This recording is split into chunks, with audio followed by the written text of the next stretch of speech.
Hi, I'm Auntie Dawn. Welcome to my kitchen. Today I'm making toad in the hole. I've opened a window, so I'm going to start by turning on the vent fan and heating the oven to 450 degrees. So I'm going to be baking the toad in the hole in this casserole dish. So the first thing I'm going to do is take some fat. You can use bacon fat or clarified butter or schmaltz, and just do a really good job getting the edges greased. So now I've got a ½ pound of breakfast sausage, and I'm going to squeeze it out of its casings into little toads, these little things of meat. And I'm going to put them on the bottom of the casserole dish, separated from each other so that they can brown. The bread that we're going to be using is called Yorkshire Pudding. The same batter is used to make popovers, and it's a staple of English cuisine. So I like to rough up the bits a little bit. It helps the batter cling to them, and it gives more surface to brown. So if you can buy loose sausage, that is the easier way to make this, because you won't have to be decasing it. And as I decase the sausage, my fingers just get a little bit greasy. It's really important between greasing the pan and uncasing the sausage that you wash your hands thoroughly, because the grease makes it really difficult otherwise.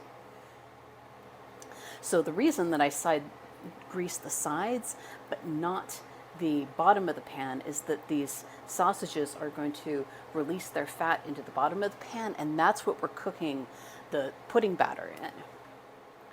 So there's going to be plenty of fat there, but as it cooks, if all goes well, the pudding will puff up and contact the sides, and it will have a much easier time releasing from that contact if the sides are greased.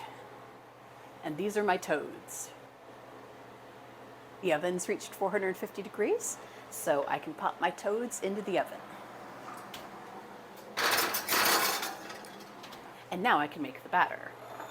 So I'm going to start by cracking 2 eggs into my mixing bowl. I'm going to beat them up.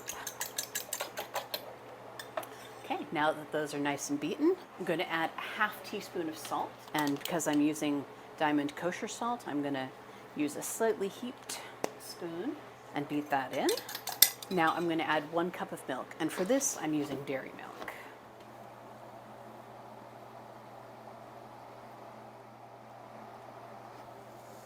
A large egg comes to a scant ¼ cup, so I've put in about a ½ cup into this already, so I pour up to just under the 1½ cup line. Don't have to get another cup dirty. And our last ingredient is flour, and I'm using all-purpose flour here. I love the flavor of the whole wheat pastry flour, but it just doesn't rise and puff quite as well as all-purpose flour for this recipe. So I'm using the dip and level method, 1 cup. Now I'm going to beat this up into a batter. Now the tricky thing is that it wants to be mostly smooth, but if it is completely smooth, it won't bubble up and rise interestingly like it's supposed to. So what I'm going to do is mix it up part of the way so that it's still quite lumpy, and then check on my sausage. So I'm going to finish beating up the batter, and now here's the tricky bit.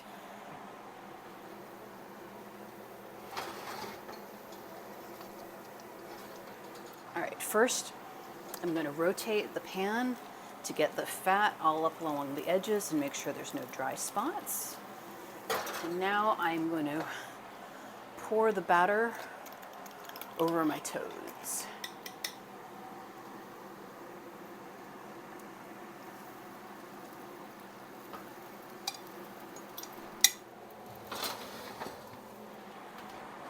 And now that's going to puff up and over the course of about 20 minutes.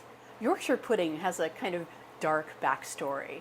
So the idea of Yorkshire pudding is that you make a beef roast and then you remove it and pour in this batter so that it gets some of the flavor of the meat, but you don't actually get any of the protein.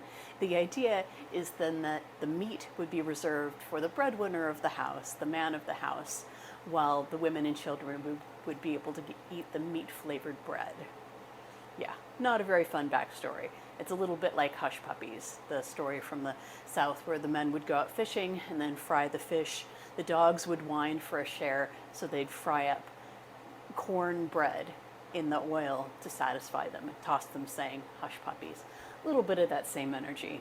But the other thing to bear in mind about toad in the hole while it's in this phase of puffing up is that you don't want to open the oven.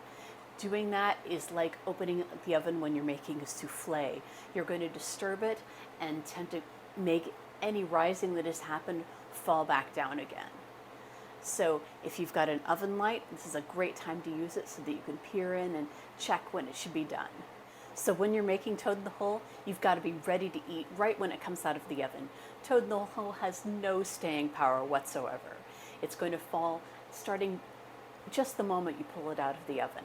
So if you're going to have tea or cut up cantaloupe or anything else that's going to go with this meal, get it done before you pull it out of the oven. That includes setting the table and everything. Oh yeah, that's done. And extract it.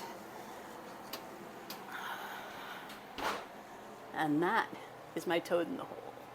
Now I'm going to serve it up onto plates. I'm just going to divide it into half. It probably seems like huge portions, but they're quite light because it puffs up. And there's my toad in the hole. I hope you enjoy this toad in the hole as much as I do. See you next time.